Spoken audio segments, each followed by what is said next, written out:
Hey guys, this is Adam here. I just want to start this off by saying thank you for all of the subs and all the comments and all that stuff. It means a lot. Thank you for the support. Today I'm going to be diving into some of the guttural techniques and some explanation on that type of vocal technique. And I get a lot of questions. I'm fry screaming, can I do a guttural with a fry scream? Or is that possible to do a guttural with a fry scream? Or I false chord? Is it possible to do a guttural with that? And those are two totally different techniques from it. And if you're using the logic of, well, I'm going lower and I'm tightening my lips, I guess you could say that is one way to look at a guttural. Just doing like a low,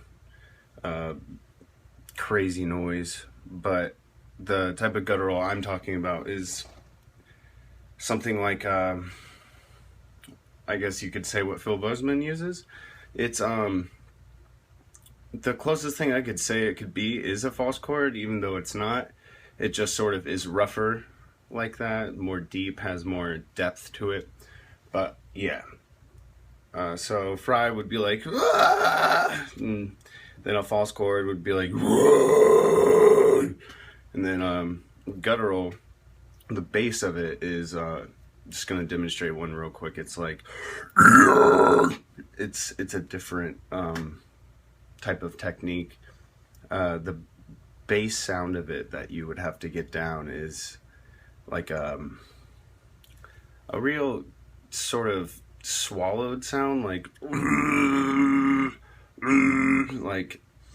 some people like to say with false chords, you sort of just act like you had a bad day and come home and you're like and you use that to push out it harder.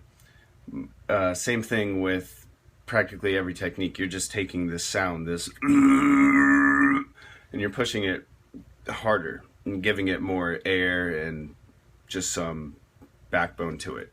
So it'll come out like, but the more you push it, it's like, I have come to your side. Like, yeah, it's like that. I would just say with this technique, getting it down, it does take a lot of practice. When I did it, I used to push so hard sometimes that I'd get like headaches, but I sort of just think that was from not warming up before it, because I used to not warm up a lot. But it's a really intense technique. It's a head rush, but the more you get it down, the easier it is, of course, with everything. Practice makes perfect. But yeah, it's really just that that weird, I'd say to start off with it, try like a Hermit the Frog, like Hermit the Frog here, like something like that. And then try and add the roughness to it, so it'll come more out like Hermit the Frog here.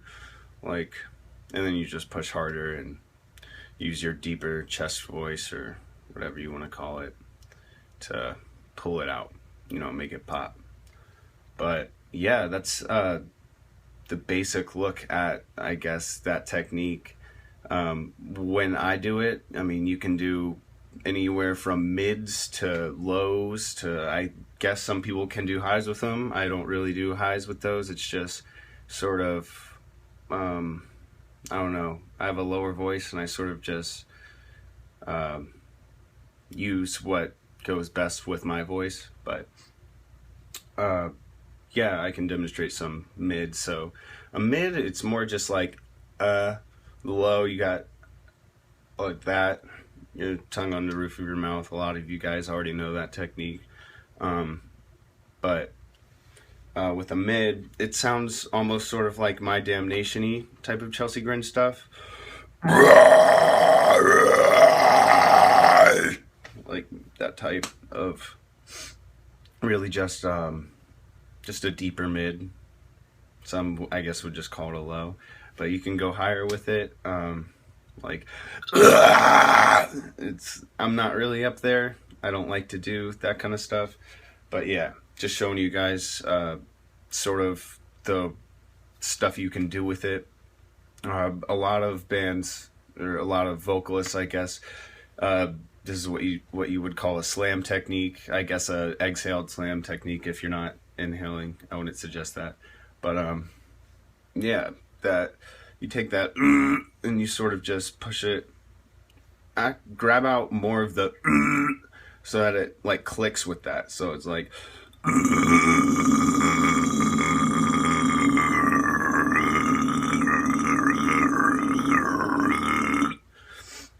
that type of stuff.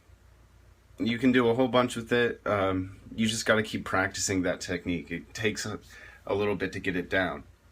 But if you have any more questions, just post them in the comments, and I can elaborate on it more if you would like. Yeah, throw a like, share it around. If anybody wants any info on how to do this type of vocal technique, just shoot them my way.